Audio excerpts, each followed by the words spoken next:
Olá, estamos aqui com mais um programa, Um Fato, Duas Visões, organizado e produzido por mim, Neide de Aquino Nofres, da Faculdade de Educação, e a Márcia Almeida Batista, da Faculdade de Ciências Humanas e da Saúde. Hoje, excepcionalmente, a minha amiga Márcia não estará, está em convalescença. Márcia, o nosso beijo para você, e você sempre está ao meu lado, mesmo que não fisicamente, né? Então, estamos juntas e a gente vai se revendo nesse programa. Hoje nós temos como convidada especial, como sempre, os nossos convidados são muito especiais, a Cassiana da Silva Wasilewski. Se eu pronunciei errado, depois você me corrige. Ela é professora da Rede Municipal de Ensino aqui em São Paulo, especialista em alfabetização, ela é mestre em educação e currículo, com uma dissertação de mestrado em cima desse assunto, a alfabetização, explicando bastante o que é alfabetização, e depois caminhando na questão da formação de professores. Ok? Bem-vinda, Cassiana. Olá, professora, tudo bem? Olá. Bem, muito prazer estar aqui no programa. Obrigada. Eu quero começar sempre com uma questão, Cassiana, é o seguinte.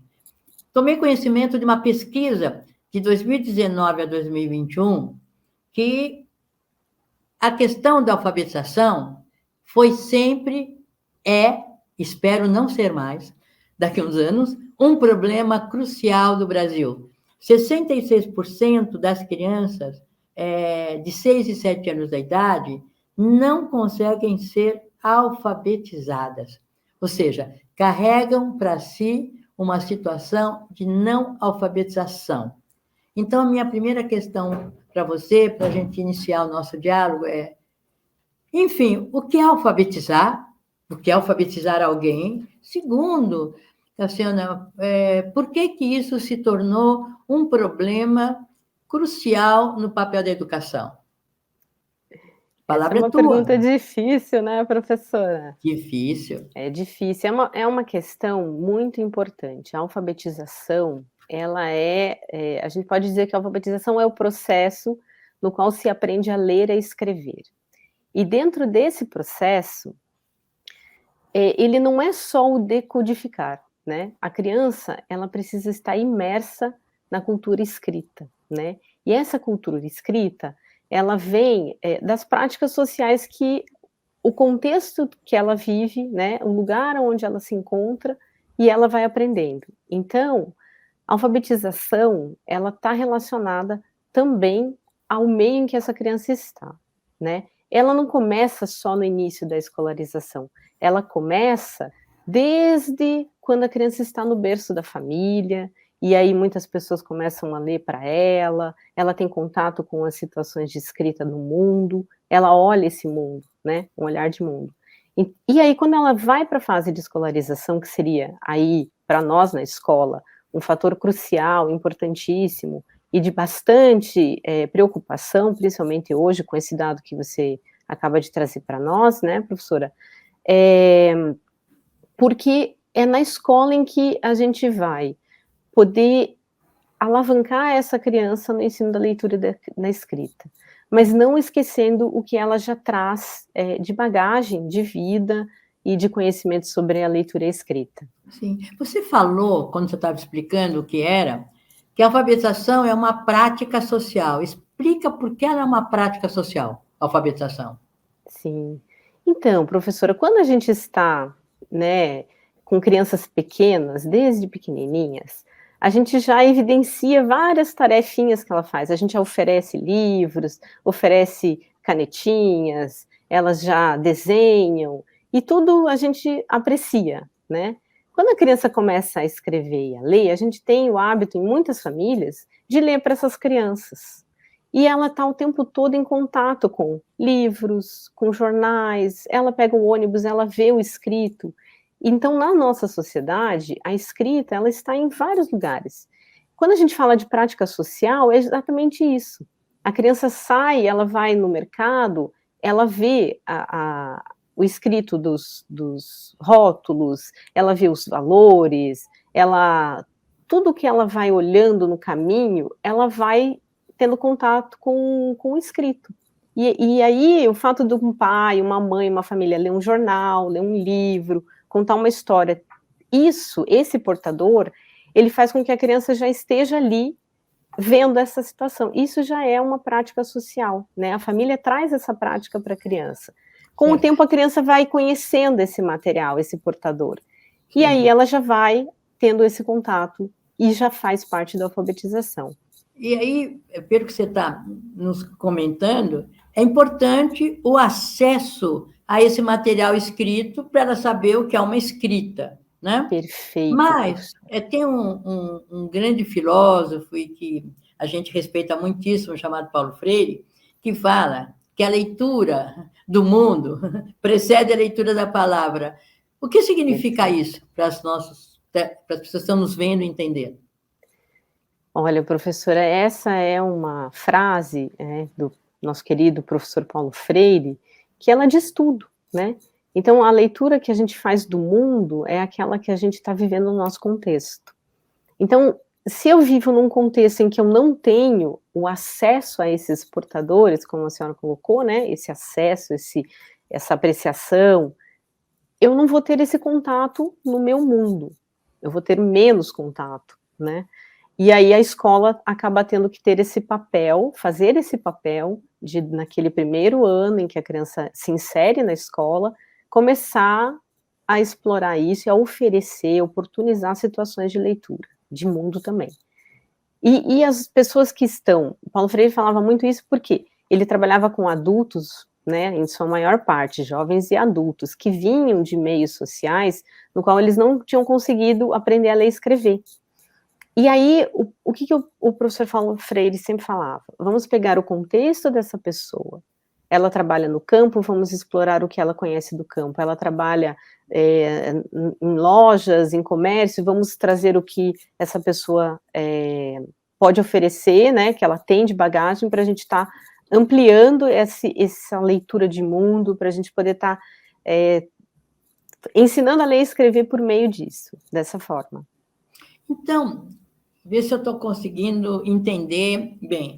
No adulto, essas experiências do contexto, de uma certa forma, desencadeiam a vontade de ler e a vontade de transformar essa experiência, essa situação, num registro que a gente chama de escrita, certo? Então, ela tem, e a escrita é, de uma certa forma, o que ela transpõe aquilo que ela vive, aquilo que ela quer. Então, a gente vai dizer, talvez, ela manda recados, ela lê um ônibus, enfim, isso daí. E com a criança? Teria que ter que tipo de experiência? Você que já está há muitos anos lidando diretamente com as crianças na Prefeitura de São Paulo, na hora de alfabetização. Veja, professora, com as crianças é o universo do lúdico, né? É o universo em que a criança tem as brincadeiras, os jogos, se ela conhece músicas, ou se ela conhece parlendas, quadrinhas, esse universo infantil, os contos de fada, tudo aquilo que a criança conhece, que a gente vê que já é um repertório dela, se ela não tem esse repertório, a gente tem que oferecer, né? Precisamos trabalhar e desenvolver e mostrar e ampliar esse conhecimento dela, e se ela já conhece, a gente precisa explorar, né? Então, são duas partes. Primeiro, a gente saber o que as crianças já trazem de conhecimento, qual é esse contexto em que ela vive, né? Se é uma criança, por exemplo, que vive na cidade, ela vai trazer outras informações que não são aquelas que as crianças que vivem do campo trazem. Então, a gente tem que ver as brincadeiras. E no Brasil, nós temos uma diferença regional bastante importante, né? Porque as brincadeiras no Nordeste, no Norte, no Sul e no Sudeste, elas são diferentes, até no Centro-Oeste. São todas diferentes, têm nomes diferentes. Às vezes é a mesma brincadeira, com nomes diferentes, músicas diferentes. E às vezes são semelhanças pequenas, né? Então, todos esses contextos a gente vai trazendo à medida em que a criança vai começando a fase escolar e na educação infantil também. Então, um outro ponto que eu ouço muito, Cassiano, estou trazendo aqui as coisas que eu ouço na realidade das escolas, né? Há uma imagem de algumas pessoas assim, escola é feita para estudar, tem que estudar. Estudar no conceito mais tradicional ou convencional. Senta na carteira, pega o livro. Você está dizendo que tem que brincar, tem brincadeiras, tem parlendas, tem a vida. Como você vê essa diferença entre o que a escola pensa e o que algumas pessoas convencionalmente pensam? Essa é uma pergunta bem difícil também, professora. A alfabetização é sempre difícil. A alfabetização, ela é sempre bem mais difícil, assim, a gente falar disso, porque ela é um processo que ela começa desde os pequenos e ela continua para a vida toda, né? A gente continua sempre aprendendo, né? Então, nós podemos dizer que, assim, a grande dificuldade que as pessoas colocam isso assim, a escola é para aprender, né? É só para aprender, é só para ficar naquela coisa tradicional, a criança na cadeirinha escrevendo. A gente aprende, o ser humano aprende com o outro, né? E o aprendizado, ele é de dentro para fora. Então, se eu tenho experiências diferentes e vivências diferentes, eu vou aprender esse conhecimento de uma forma melhor. Então, quando a gente propõe uma brincadeira no primeiro ano, por exemplo, do ensino fundamental, que é o primeiro ano de escolarização das crianças, a criança vai estar aprendendo a brincadeira, ela vai estar aprendendo a regra da brincadeira, ela vai estar aprendendo a socialização, a respeitar, né? E isso para a alfabetização depois, a gente traz isso para ela registrar. E o registro, ele pode ser por meio do desenho, inicialmente, e depois por meio da escrita, né? Então, registrar o nome da brincadeira, registrar quem foram os amiguinhos que brincaram, registrar em ordem, né? Quantas brincadeiras a gente fez numa determinada semana, ou quais são as músicas que a gente usou da brincadeira. A gente brincou de corre com tia, vamos escrever a música. Então, esse contexto, ele é diferente daquele tradicional, que antes a criança sentava na cadeira e ela tinha que repetir. E por que isso acontece? Porque havia uma concepção de que era o professor que ensinava o conhecimento para o aluno e o aluno não sabia nada. A criança era vista como uma criança que não sabe o conhecimento escolar, nada. Então você, professor, é que ensinava. Hoje nós sabemos que a criança é que aprende. Ela é o sujeito mais importante. Nós, professores, temos que ser profissionais e enxergar o que a gente deve ensinar para que ela aprenda. Mas ela pensa sobre a escrita, ela pensa sobre as letras, ela pensa no nome dela na hora de escrever, as letras que se usa, quantas se usam. E todo esse conhecimento que hoje os profissionais da educação têm, eles usam para fazer com que as crianças aprendam de forma mais agradável dentro do contexto delas, que é o universo do lúdico, do brincar, do ouvir histórias. E aí a gente vai aprendendo. E nós usamos a língua escrita para várias coisas. Para registrar o nome do livro da biblioteca, né? Para fazer um registro de uma brincadeira, o nome da brincadeira, ou o nome de um livro, de um conto que a gente gostou, né? Existem várias formas de a gente trabalhar a leitura e a escrita sem ser daquela forma tradicional, no qual você ouve e repete, né? Então, hoje, a gente percebe muito mais, a importância que tem o ouvir, o escutar o aluno, mas também de saber o que propor a ele. Então, parece que houve uma modificação, né, em relação ao olhar da alfabetização. E o olhar para essa criança ou essa pessoa que está na escola, né? Sim. Ou seja, aquela pessoa que está na escola, ela tem uma família, já tem uma história. A história dela não começa na entrada da escola. Na verdade, a escola aproveita a história dela. Isso. E aí me vem uma outra dúvida complexa, viu? Nada é simples na alfabetização. Para ver a sua opinião. Existe agora a escola da família. Com isso que você está falando, o papel do professor parece que é importante, porque houve uma mudança, né? Aproveitar a experiência do outro é muito mais difícil do que imaginá-lo sem nada, e aí eu dou o que eu quero dar, né? Uhum. E aí, como você vê essa questão da escola, a mãe querer assumir o papel da professora, homeschooling, escola na família? Certo. Olha, professora, eu vejo o homeschooling como uma forma de... Eu não sei nem se eu poderia, assim, falar, mas eu acho que acaba separando, né? Ela vai fazer com que essas crianças, elas não consigam vivenciar experiências diversificadas, viver em sociedade, de maneira democrática, é muito importante para a construção dos nossos cidadãos. Eu entendo que o homeschooling, em algumas famílias, queiram tomar parte disso, mas eu penso que a educação ela tem que ser feita na sociedade, porque nós vamos estar formando pessoas para a sociedade, né?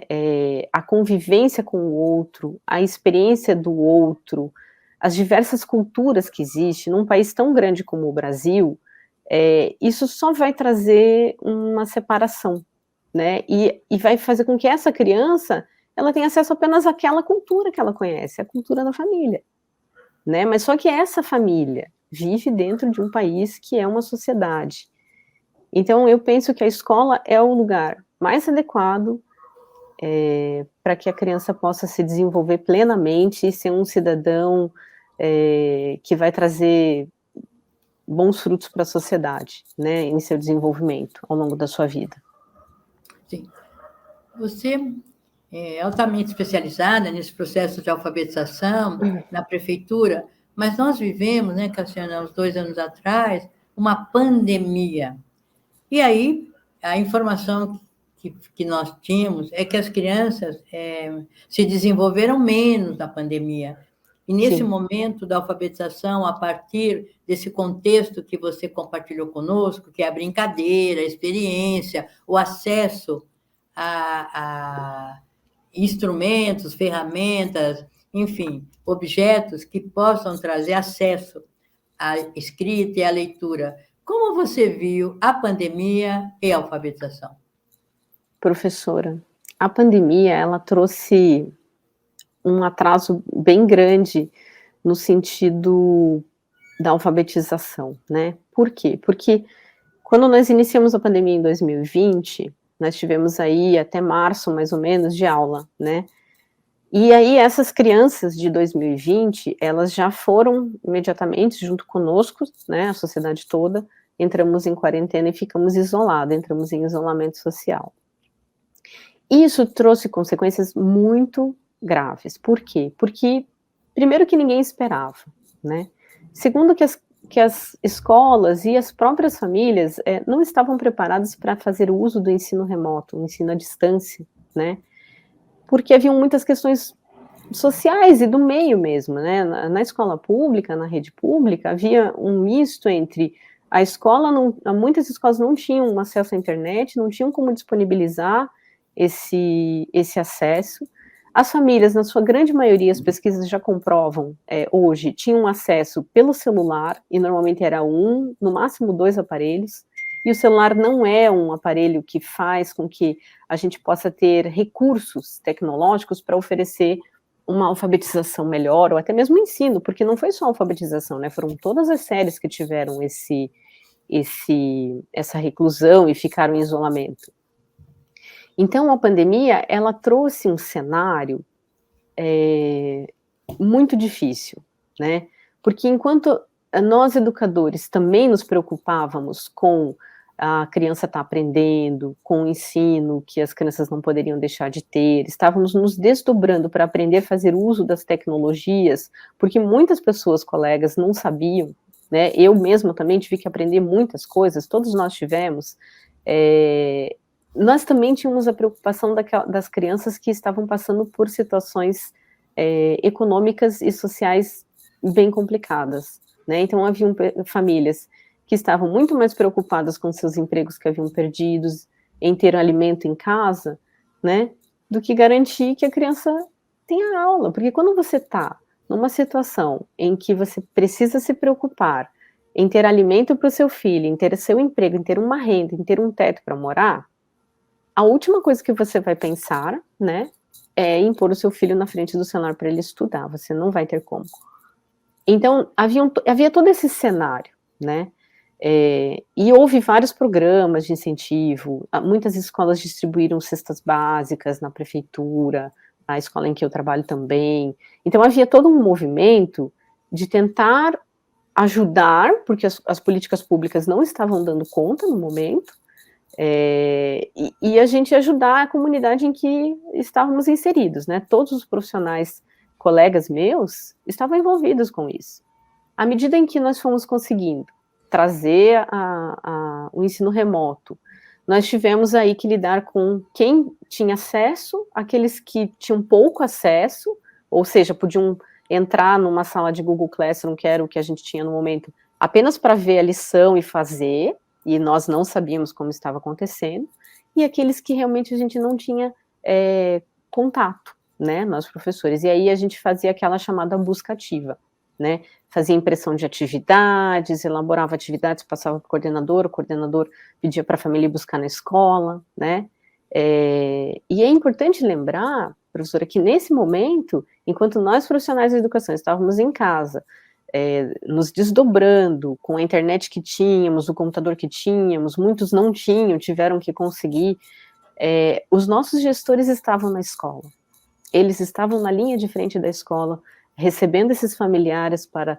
entender suas dificuldades, ajudar no que fosse possível, orientar, né, então, todo esse contexto, ele realmente trouxe uma defasagem, tanto é que essa pesquisa que a senhora comentou, de 66% das crianças não sabendo ler, ela é uma pesquisa que foi feita por uma entidade ONG, né, junto com os dados do IBGE.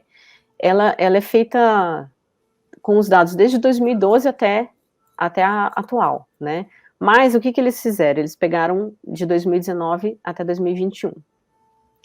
E realmente, houve um aumento bem importante. E esse aumento, ele se caracteriza justamente porque a criança que estava numa EMEI, que seria um ensino de educação infantil entre 3 e 4 anos, ela deixou de ir para a escola. Ela não teve essa socialização da educação infantil, né? As EMEIs são escolas municipais de educação infantil.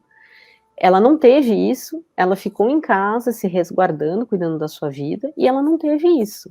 Então, quando ela chega em 2021, lá no final de 2021, porque no início de 2021, todo o retorno da escola foi parcial, não foi integral, né? Haviam várias formas da gente estar recebendo as crianças para não aglomerar, ainda não tínhamos uma vacina, né? Muitas perdas de vidas diariamente.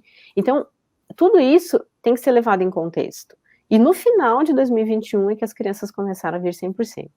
Mesmo assim, haviam pais que escolheram permanecer com seus filhos dentro da escola, e aí a gente também teve que oportunizar isso.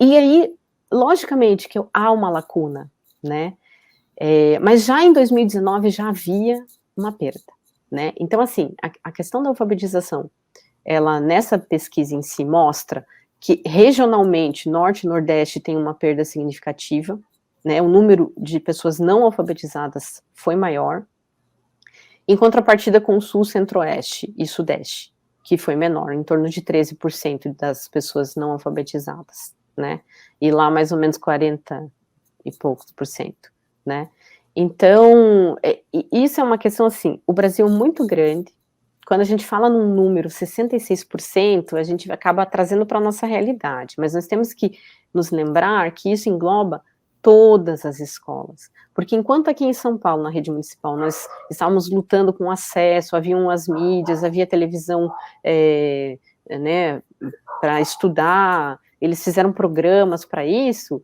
naquela escolinha do interior, da Bahia, do Piauí, de outro lugar qualquer, pode ser que não tivesse nada, não tivesse nem como imprimir uma atividade. Desculpe interromper, você está falando isso e a gente fica preocupada, porque nós falamos da criança, que é o sujeito de aprendizagem, falamos do espaço em que ela está, que é família ou escola, e o professor?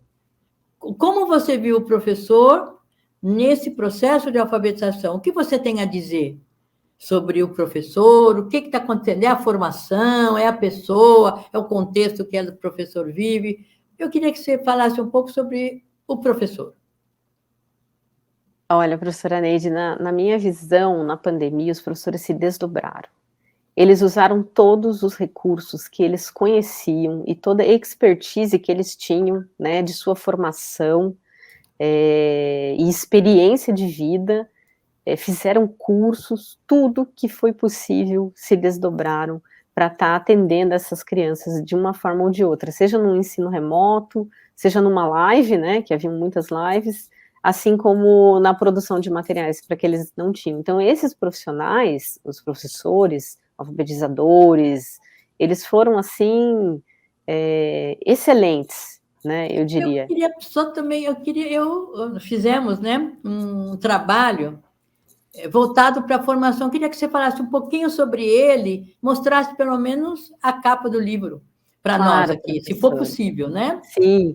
Então, professor, esse trabalho sobre professores alfabetizadores foi uma pesquisa feita no meu mestrado, junto com a sua orientação, e ele trouxe esse conhecimento para a sociedade, falando justamente de quanto esses professores são profissionais especializados e estudam. Então, eu vou mostrar aqui a capa para vocês, vou compartilhar minha tela, para vocês estarem vendo. Vocês estão vendo Enquanto já? você vai compartilhando, vamos lembrar dessas articulações, né? Isso.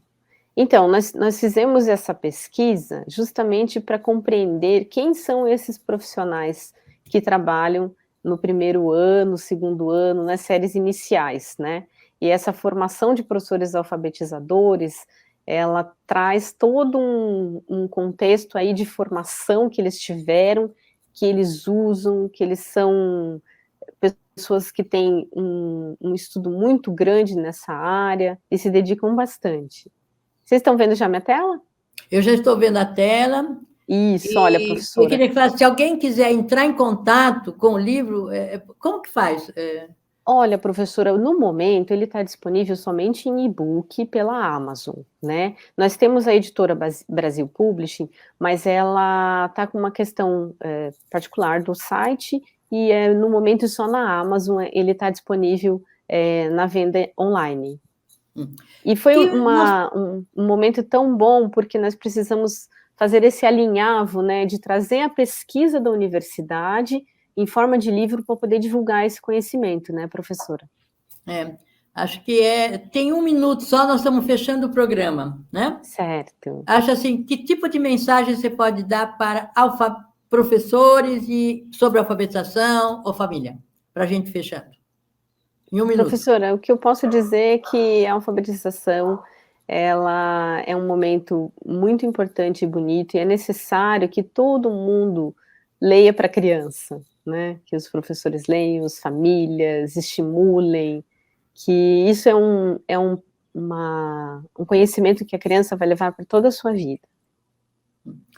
Bom, quero te agradecer, estimular as pessoas a conhecerem o livro, né? Nós estamos, por acaso, estamos juntas, fui a orientadora dessa questão da alfabetização, e esperando que com essa discussão de alfabetização possa abrir algumas pessoas para essa nova visão e a gente consiga reduzir o índice dos não alfabetizados, ou melhor dizendo, aumentando o índice dos alfabetizados. Obrigada, obrigado a vocês que estão nos assistindo, espero que vocês continuem conosco nos próximos programas. Um abraço a todos, obrigado pela participação, mais uma vez, Cassiana. Obrigada, professora, obrigada a Até a próxima. todos. Até.